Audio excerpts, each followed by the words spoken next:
오늘은 매주 화요일마다 여러분께 부동산에 대한 모든 정보를 알려드리는 위클리 부동산 이슈 준비된 시간이죠.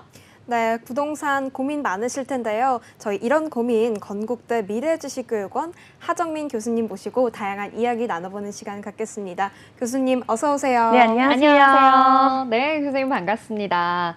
자, 우리 시장이 또 굉장히 좀 많이 낙폭이 길고 또 기간 조정이 굉장히 오래되면서 굉장히 좀 힘든 상황인데요. 이런 상황이다 보니까 이 부동산 시장도 조금은 힘을 내주지 못하는 게 아닌가 하는 걱정이 듭니다. 자, 그런데 좀 개편이 돼야겠다라는 제도가 있다고 해요. 바로 오늘 처음으로 드려볼 질문은 청약제도 개편에 대한 이야기입니다. 줍줍이라고 하는 단어 들어보셨어요? 네. 줍줍이라고 불리는 이 무순위 청약의 논란이 좀 커지게 되면서 정부가 제도를 좀 검토하고 있습니다. 국토교통부 관계자가 25일 청약 시장이 좀 과열된 상태에서 현행 제도를 그대로 유지하는 게 맞는지 좀 문제의식을 갖고 제도 개선을 검토하고 있다라는 말을 했는데요. 교수님께서는 이 청약제도 개편에 대해서 좀 어떻게 생각하고 계시고 또 전망에 대해서도 어떻게 생각하시는지 궁금합니다. 많은 분들이 청약하면 굉장히 많이 관심을 가집니다. 줍줍 그 로또 청약들이 소위 네. 이른바 많았죠. 그렇기 때문에 지금같이 이제 부동산 시장이 굉장히 많이 상승하고 있고 서울과 이제 수도권 지역으로는 상승세와 이제 인기가 점점 높아가고 있는 시점에서요.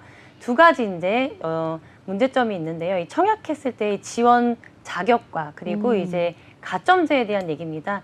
그 최근에 얼마 전 이제 지난달 하반기였죠. 그 거의 249만 대 1의 그 동탄의 어떤 네. 지역을 좀 보면요. 무순위였습니다. 그렇기 때문에 누구나 다 넣을 수 있었던 그런 지역이었기 때문에 굉장히 많은 사람이 몰려서 청약 홈페이지가 마비될 맞아요. 정도로 네, 그렇게 인기가 많았던 지역인데요. 이렇게 무순위로 이렇게 해지를 해줬어요. 청약 제도를. 왜냐하면 21년도까지는요, 21년 5월까지는요, 그 규제가 있었거든요. 네. 예를 들면 해당 지역에 거주해야 되거나 무주택이어야 되거나 근데 그 이후에 시장이 좀 안 좋아지면서 당연히 이제 시장이 좀 안 좋아지면 규제가 좀 풀리기 마련이거든요. 그렇죠, 그렇죠. 그래서 이제 규제가 풀린 틈을 탔는데 생각보다 빠르게 이제 분양 시장이라든지 이런 게 회복되다 보니까 줍줍이라든지 로또 청약의 문제가 좀 나왔던 것 같습니다. 그래서 이렇게 청약 자격에 대한 부분이 조금 촘촘하게 개편이 돼야 된다라고 말씀을 좀 드리고 싶고요. 또 하나는 가점제도 사실은 네. 이런 문제를 피해갈 수가 없겠죠. 이 서초구에서 최근에 이제 원펜타스가 100점. 네, 100점짜리 통장이 3개가 나왔는데요. 지금 봤을 때요. 그 당시보다 지금 이제 해지율 부적격자가 네네. 50세대 정도 가까이 나왔습니다. 오. 왜냐하면은 이제 정부에서요 칼을 빼든 거죠. 이게 부적격자들을 네. 그리고 이걸로 좀 골라내겠다 얘기했더니 사실 이게 20억대가 넘어가는 아파트잖아요. 네. 그렇기 때문에 이제 금액 소득에 대한 부분 그리고 이제 가점제 무통 청약 통장이 얼마나 오래 있었냐 그리고 이제 부양 가족이 얼마나 되느냐에 따라서 쭉 만점으로 나뉘잖아요. 그래서 이런 거를 전수조사를 하겠다 했더니 이제 계약 포기랑 줄줄이 포기를 부적격이 했군요. 나오게 됐습니다. 그래서 지금 현재 이 흐름상 빠르게 법을 좀 개편할 수는 없겠지만요. 이 가점제에 대한 부분도 장점이 좀 반드시 있습니다. 무주택자로 또 오래 있었고 부양가족이 많다면 혜택을 줘야 되는 게 맞지만 지금보다는 좀 더 꼼꼼하고 세밀한 요건이 필요하지 않을까라고 말씀을 좀 드리고 싶습니다. 네, 청약 시장 내에서는 이 지원 자격과 그리고 가점제에 있어서 좀 개편이 필요하다라는 말씀을 좀 해주셨습니다. 그렇다면 말씀해주신 대로 지금 올해 들어서 서울 아파트 값의 상승세가 정말 크게 이어지고 있는 가운데 7월에서 8월에 계약된 이 서울 아파트의 실거래 가격이 역대 최고가와 비교를 했을 때 평균 90%까지 오른 것으로 나타났습니다. 2021년 이후 동일 단지 그리고 동일 주택형의 직전 최고가와 비교한 수치라고 하는데요. 지금 이렇게 좀 빠른 가격 회복이 계속 빠르게 이루어지고 있는데 아파트 값의 전망에 대해서도 좀 한 말씀 부탁드리겠습니다.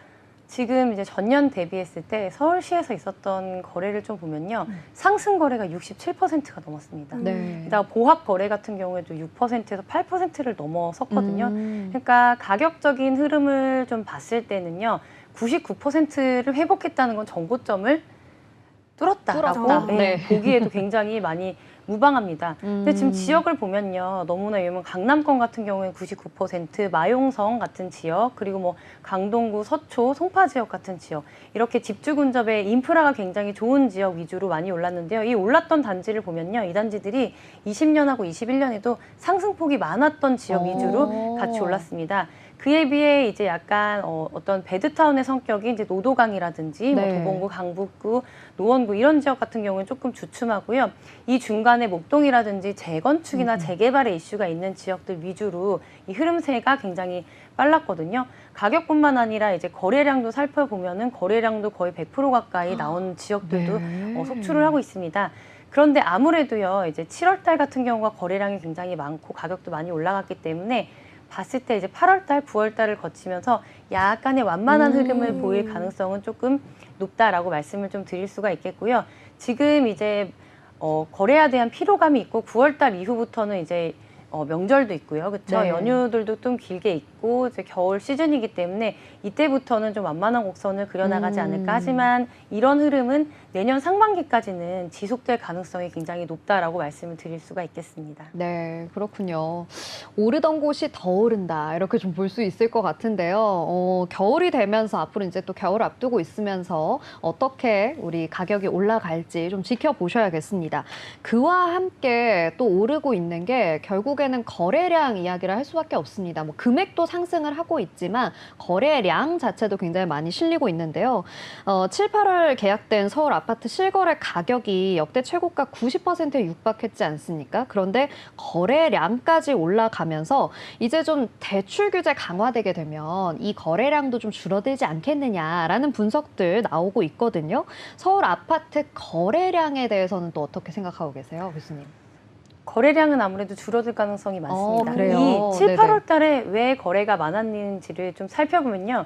그 이면에는 이제 9월 달부터 DSR 스트레스 2단계가 들어섭니다. 네네. 그렇게 되면은 금리가 0.7에서부터 이제 서울 수도권 같은 경우 0.12%까지, 1.2%까지 오. 올라가게 되는 단지가 생깁니다. 이렇게 되면은 신규 대출이 조금 어렵게 그러네요. 되죠. 예, 총부채 상환 비율과 따져봤을 때 원금을 내야 되는, 그러니까 이자의 원리금, 이자와 원금을 같이 내야 되는 부담감이 늘어나면서 금리에 대한 또 부담도 늘어나기 때문에 아무래도 거래에 좀 주춤할 수가 있겠죠. 그렇죠, 왜냐면은 그렇죠. 우리나라 부동산이요.